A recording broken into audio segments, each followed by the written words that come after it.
So hello everyone, कैसे हैं आप सभी लोग। आशा करता हूं कि बढ़िया होंगे।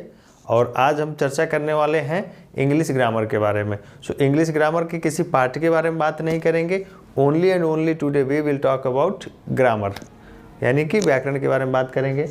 जैसा कि आप देख पा रहे हैं, ग्रामर जिसकी हिंदी होती है हमारा व्याकरण। ग्रामर है क्या?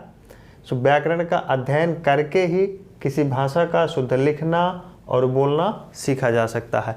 देखिए, यदि मैं बात करूं बोलने की, तो जो भी व्यक्ति इस प्लानेट में रह रहा है, हमारे पृथ्वी पर रह रहा है, तो वो व्यक्ति बोलना जानता है। और बोलना जानना, ये बोल लेना ही सफिशेंट नहीं है, पर्याप्त नहीं है। सही बोलना, हम जो बोल पा रहे हैं या अगला व्यक्ति जो बोल रहा है, क्या वो सही बोल रहा है या नहीं, इस बात को हमें जानना, या इस चीज़ को जानना जरूरी है। और वो तभी संभव हो पाएगा जब हमारे पास में ज्ञान होगा। और वो होगा क्या? किसका ज्ञान रहेगा? ग्रामर का, व्याकरण का। जैसा कि लिखा है कि व्याकरण का अध्ययन करके ही किसी भाषा का शुद्ध लिखना और बोलना सीखा जा सकता है। Correct writing and speaking of a language can be learned only by studying grammar.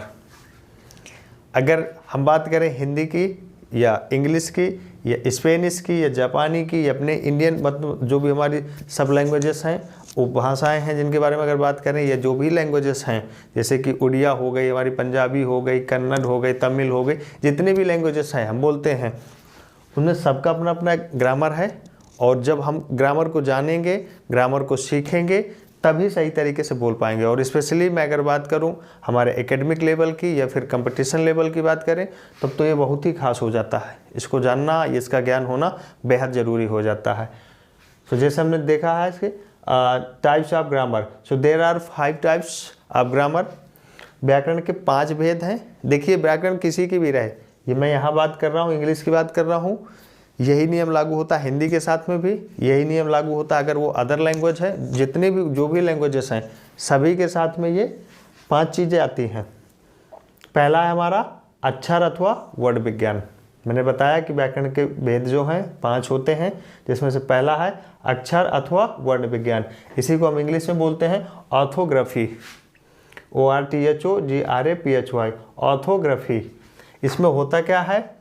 जिसमें अक्षरों का जन्म एवं रूप परिवर्तन आदि का अध्ययन किया जाता है।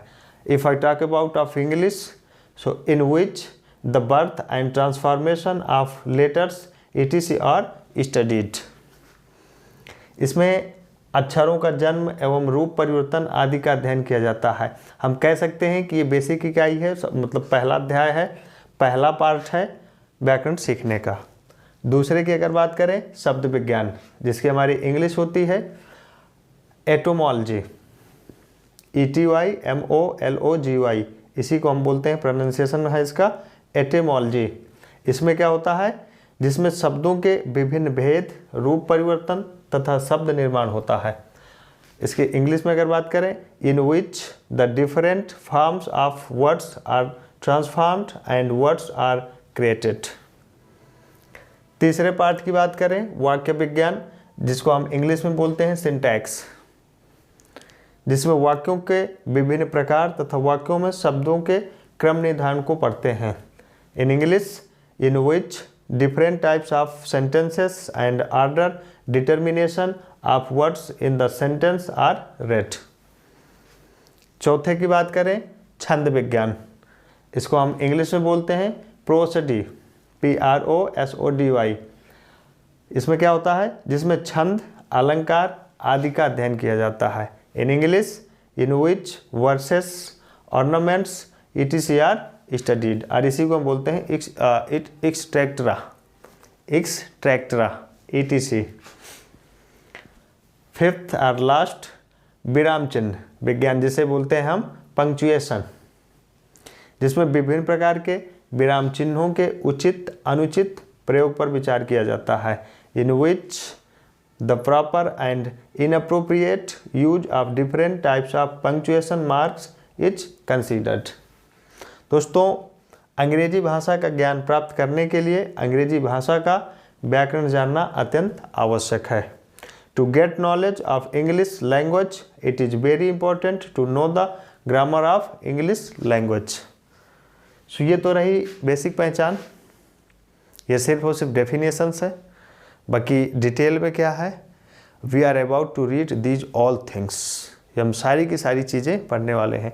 सो here you can say this is only and only one glimpse, ये कह सकते हैं कि एक सिर्फ और सिर्फ एक झलक है, but this is very important to know English grammar and to know the definition and to know the parts of grammar. मैंने जैसा बताया कि ये सिर्फ इंग्लिश के साथ में नहीं लागू होता है, ये आपका हिंदी में भी रहेगा। जो भी भाषा रहेगी, किसी भी भाषा का अगर हमको ज्ञान लेना है या किसी भी भाषा को हमको सीखना है, तो ये चीज़ें जो आप देख पा रहे हैं आपके सामने हैं, इनको जानना ज़रूरी हो जाता है। और जब हमारे पास में इन सभी पांचों पार्ट्स, हमारे पास में जितने भी 5 पार्ट दे रखे हैं, इन 5 पार्ट्स का हमारे पास में ज्ञान होगा, तभी संभव है कि हम सही तरीके से एरर फ्री, त्रुटि रहित कह सकते हैं, किसी भी भाषा को सीख सकते हैं, बोल सकते हैं और लिख सकते हैं। सो आप चाहें तो इसको नोट कर सकते हैं। And really these all things are very important to know the grammar and to learn the language of any language. I'm not talking only and only English.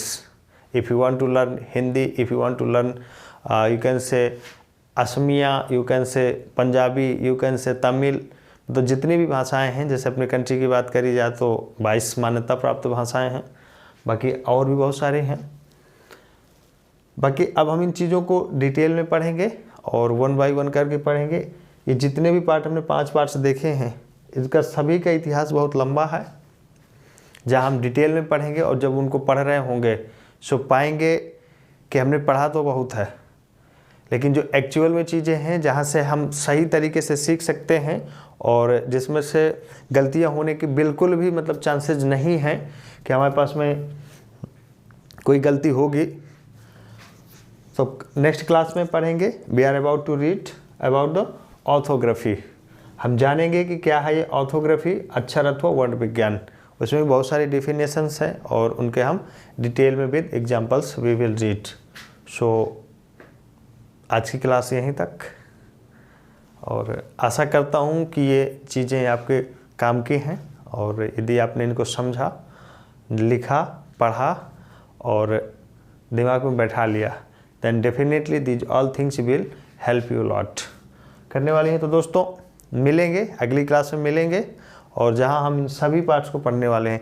सो यहाँ भी ये भी कह सकते हैं कि इस वीडियो के माध्यम से या जो यहाँ लिखा हुआ है इसके माध्यम से मैं ये भी बताना चाह रहा हूँ कि हम इन चीज़ों को पढ़ने वाले हैं। और आप सोच सकते हैं कि एक का जैसे कि 5 पार्ट्स हैं, इसको पढ़ेंगे, इसका भी बहुत लंबा इतिहास है, इसका भी है, यहाँ बनाएंगे, और यहाँ इसका भी है, सिंटैक्स को, फिर ये हमारा दे रखा प्रोसीडी, लास्ट में जैसे पंक्चुएशन, सभी का अपने अपने जगह पर बहुत ही महत्वपूर्ण स्थान है और बहुत ज़्यादा यूज है उनका और इम्पोर्टेंस है, क्योंकि जब इन चीज़ों को हम सीखेंगे तभी हम सही तरीके की इंग्लिश बोल पाएंगे। सो ख़त्म करते हैं। चैनल को सब्सक्राइब नहीं किया so please subscribe, and we will meet in next class. So thank you and have a great time.